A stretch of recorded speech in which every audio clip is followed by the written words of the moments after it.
Welcome to a journey through the Roman Empire, an empire that stood at the heart of the ancient world for over 500 years. But today, we're not talking about its military conquests or colossal structures. We're focusing on the men who ruled it, the emperors. Their stories are filled with triumphs, betrayals, madness, and monumental decisions that shaped history. So, how did one empire have such an impact on the world? And who were the emperors that steered its course? Let's dive in and discover the fascinating world of Roman emperors, from the rise of the mighty Augustus to the fall of Rome's empire.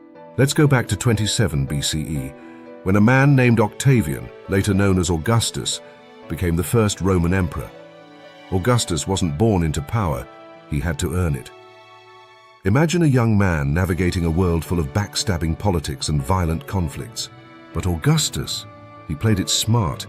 He brought stability to Rome after years of civil war. He didn't just seize power, he did it with finesse.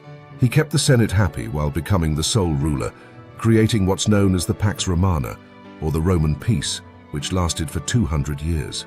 Augustus was more than just a ruler. He was a master of branding. He portrayed himself as the restorer of the Republic, all the while holding the real power. Think of him as the first political spin doctor. The people loved him, and he laid the foundation for what would become the Roman Empire. Augustus's rule was marked by economic prosperity, administrative reforms, and the expansion of Roman infrastructure, including roads and aqueducts. His reign marked the transition from republic to empire and set the stage for future emperors. His emphasis on family values, religion, and law cemented his image as a father figure to the Roman state, making his rule one of the most influential periods in Roman history. Think of Augustus as a shrewd CEO who inherited a struggling company and turned it into one of the most powerful corporations on the planet. He had the vision, but also the patience to bring about slow, lasting change.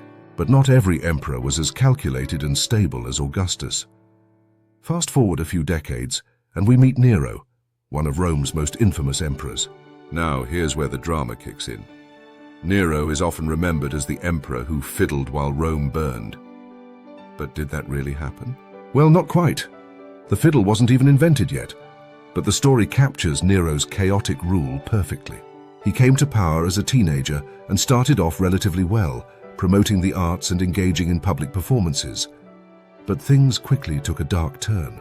Nero's reign was marred by paranoia, cruelty, and megalomania. He had his mother Agrippina murdered, exiled many of his advisors, and became increasingly obsessed with his own image. The Great Fire of Rome in 64 AD, which devastated much of the city, became a turning point. Though many historians agree that Nero did not cause the fire, his lavish rebuilding plans and construction of the Domus Aurea, his massive palace, sparked widespread rumors that he used the disaster for personal gain. As opposition to his rule grew, Nero's erratic behavior worsened, leading to a rebellion. With his support crumbling, Nero ultimately took his own life, declaring, "What an artist dies in me." His reign became the archetype of tyranny and excess, and his downfall marked the beginning of instability in the empire. Think of Nero as a celebrity who gained early fame but spiraled out of control due to bad decisions and an inflated ego. He had it all but let his insecurities and indulgences get the better of him. Now let's switch gears to someone completely different. Marcus Aurelius, a man who could be described as Rome's philosopher king. His reign was marked by external threats and wars, but it was his inner world that set him apart. Imagine ruling one of the world's greatest empires, while also contemplating deep philosophical questions. Marcus Aurelius is best known for his book, Meditations, which is still read by people around the world today.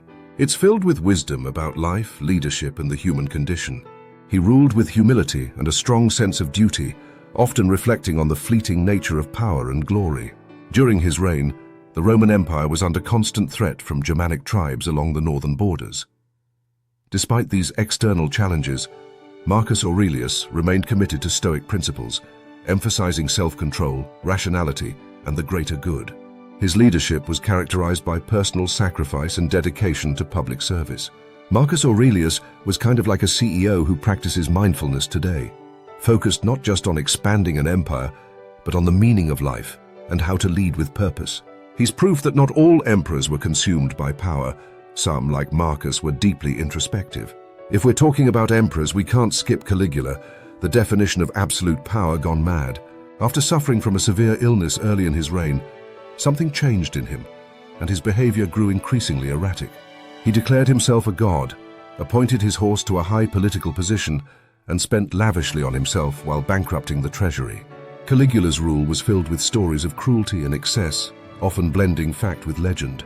He would randomly execute those he suspected of disloyalty and force members of the Roman elite to participate in humiliating public spectacles. His erratic behavior eventually led to his assassination by his own guards. His reign was short, but it left an unforgettable mark on the Roman Empire, highlighting the dangers of unchecked power. Caligula's story is like watching a train wreck in slow motion. You can't look away, but you know it's heading for disaster. His rule was a cautionary tale about what happens when power falls into the wrong hands. Finally, let's wrap things up with Constantine the Great, who not only changed the Roman Empire, but also altered the course of world history. Constantine was the first Roman emperor to convert to Christianity, and he played a key role in making Christianity the dominant religion of the empire. He moved the capital of the empire to Byzantium, later renamed Constantinople, marking the beginning of the Byzantine Empire. Constantine's Edict of Milan in 313 AD granted religious tolerance throughout the empire, ending the persecution of Christians. His reign was marked by significant administrative and military reforms, but it's his religious transformation that left the most lasting impact. Constantine's reign was significant because it bridged the gap between the ancient Roman world and the medieval Christian world that followed. His decision to embrace Christianity shaped not just Rome, but the future of Europe and the Western world.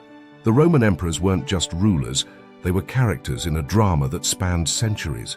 Some, like Augustus and Constantine, left legacies of stability and transformation, while others, like Nero and Caligula, became symbols of excess and madness. Together, they shaped an empire that would influence the world for millennia. So, what do you think of the Roman emperors? Which one stands out to you as the most fascinating? Hit the like button if you enjoyed this journey through Roman history, and subscribe for more captivating stories from the ancient world.